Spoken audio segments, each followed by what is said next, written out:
What's going on, you guys? It is Wednesday, and forgive the camera angle. I don't have anyone here shooting this with me, so I have to kind of work with this by myself.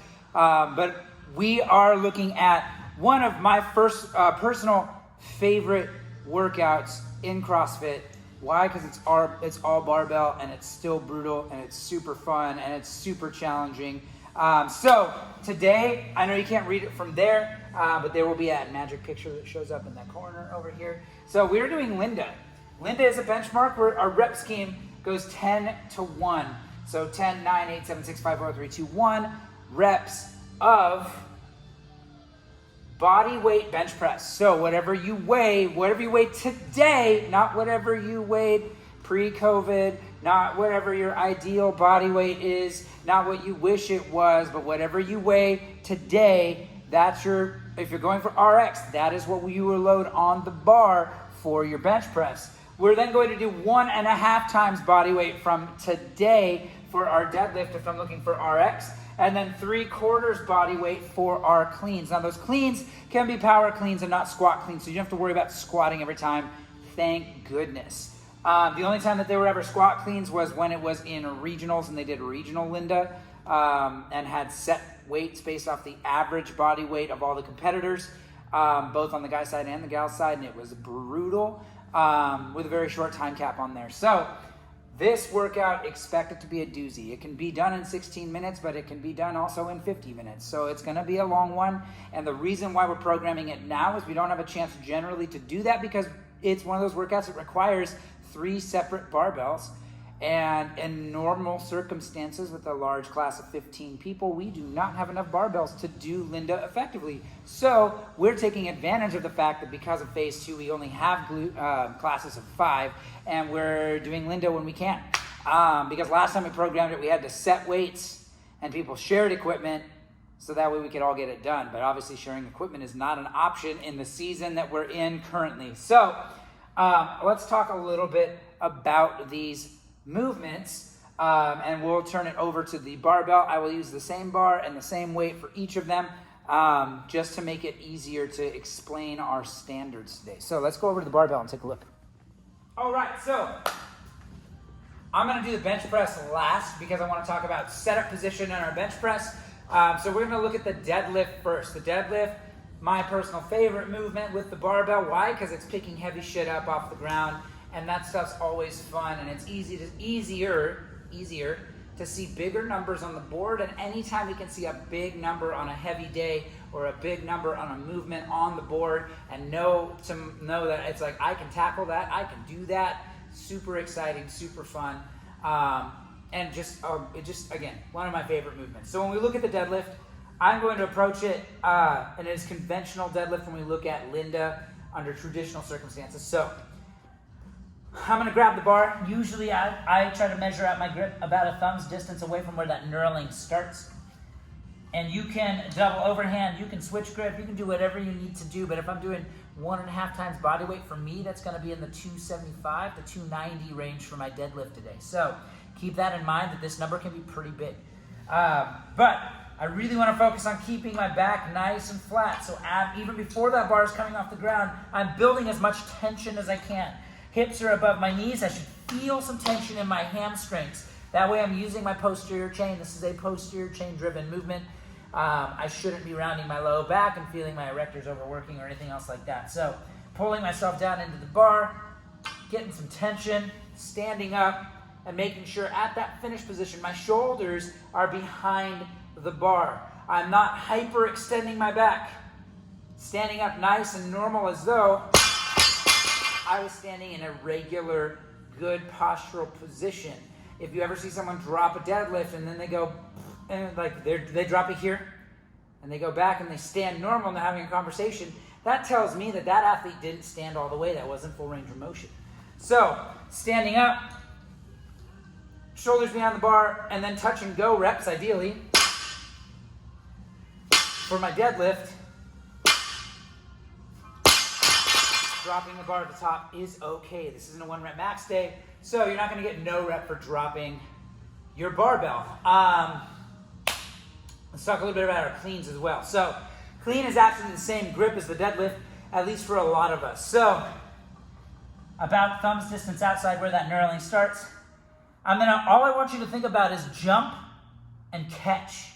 Our power in the clean is driven from our legs. I am not pulling the bar up with my arms and hoping to get that in my front rack position. Now 3/4 of my body weight isn't the heaviest weight, but trust me, under fatigue, under duress, 4 reps, it can be challenging. So, big jump and then send those elbows around, create that shelf, and catch that barbell in the front rack position. Now, ideally, I'm going to try to string some of these together.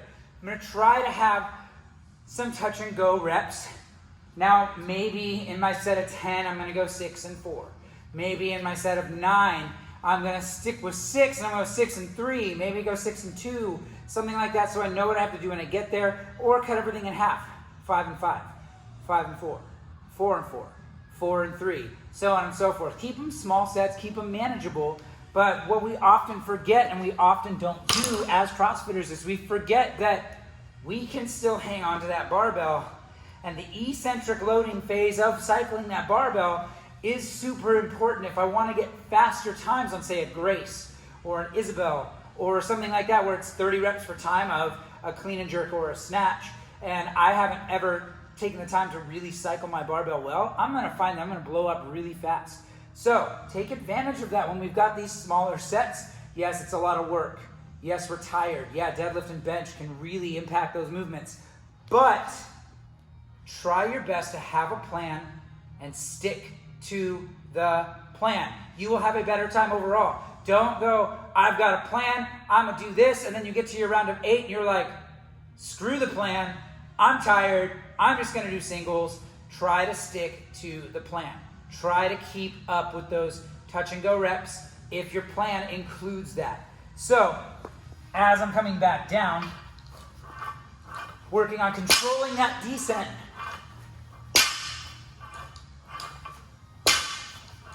And still making sure I stand all the way up at the top.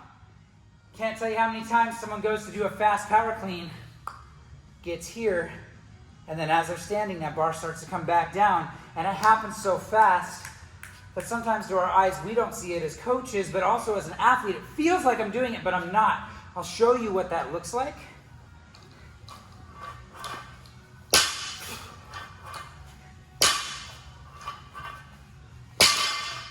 So it's a subtle difference. Again, what it looks like to stand all the way up.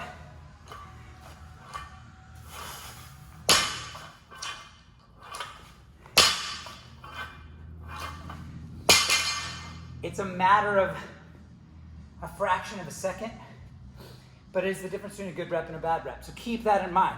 Now, we're going to go talk about bench press. And specifically, I'm going to talk about setup, so let's go do it. All right, so bench press. This is one where with our social distancing guidelines and what we're looking at, spotting is hard. If we have to spot you, if we have to jump in there and help you spot a barbell, believe me, we will, because your safety is our #1 priority. But with that 6-foot social distancing guidelines, what I should really be thinking about with Linda is 1, I don't want to push till failure, and 2, make sure you're scaling appropriately. If you already know that, hey, I am 15 pounds heavier than I was pre-COVID, and bodyweight bench press is out of the question, but man, my ego really wants that RX, swallow your ego. Scale the weight back. Do something where you know you can move well. Keep that intensity higher. Get the right stimulus out of this workout. And make sure that you're doing good, solid, clean reps and not failing, so we don't have to compromise on those standards. Why? Because I care about every single one of you guys, and we want to make sure that if something happens, if someone tests positive for COVID in the gym, that we know that even though we have to notify everybody with contact tracing and other things like that, that we are going to be okay, that we've socially distanced appropriately, that we've made sure that there's the least amount of chance, while we're not perfect, the least amount of chance of somebody contracting that if someone else does test positive. So keep that in mind. Yes, we will jump in and spot you, and coaches will help and stuff like that, and our other members will help if you need it. Because why? We care about each other. We're a family. That's how we roll. But at the same time, let's do our best to to really think about where we're at as an athlete and what's appropriate for us to do. I will not be doing 190 pounds for my bench press. So, things that we're looking at. What's up, Gold? I'm just shooting a video for, huh? Are you here for the 415? Yeah. Okay, well, let me finish this. You know it's 425 right now? Sorry, I canceled like 100 times. Oh, you weren't on the list, so. Yeah, I canceled and I went back and I canceled and I went back and I canceled again and right now I'm canceled actually and I'm like, whatever, I'm just gonna leave it. Okay, well, let me finish this up real quick. Okay. All right, so bench press. Things we're looking at with setup is I want to place my feet first. So for me, what I've found for my setup is I align my toes with kind of the end of where my bench is. From there, I'm going to lay straight back without moving my feet. And I'm going to have to get out of the way of the barbell. Yes, this is not a good position to bench from. But what I'm going to do is I'm going to pick my hips up, pull my hips down while leaving my feet in place. That creates tension in my low back, creates a more advantageous position for me to be able to bench from, since bench is a full body movement and commonly mistaken for just upper body, chest, a little bit of tricep and things like that. So from this position, I'm going to set my grip. What's that? Pick up the bar. I'm going to create some tension in my lats all the way down until that bar touches my chest and then drive up. So it's not about letting the bar come down, bouncing it off my chest and using that as the rep. That's the same as like collapsing in the bottom of your squat every time. So I want to really think about tension in my lats, down and explode up. The rep is counted when my arms are at full extension. So if you get one of those like really tired bench reps where you're coming up and you just put it straight into the shin hooks and you don't actually lock out, I'm sorry, but that rep doesn't count. So really focusing on tight midline, tension in my lats, all the way down and up, because that lat is a big muscle. If I can create some extension in my low back and be able to utilize that lat a little bit better, we're going to be in a lot better shape. So keep those things in mind. That's the last of the movements that we're doing for tomorrow or for today's workout, doing Linda. And yeah, it's going to be a good one. So have fun with it. It's a lot of barbell work today. It's one of my favorite workouts. I'm excited. You should be. Can't wait to see you guys in the gym. Let's get after it today.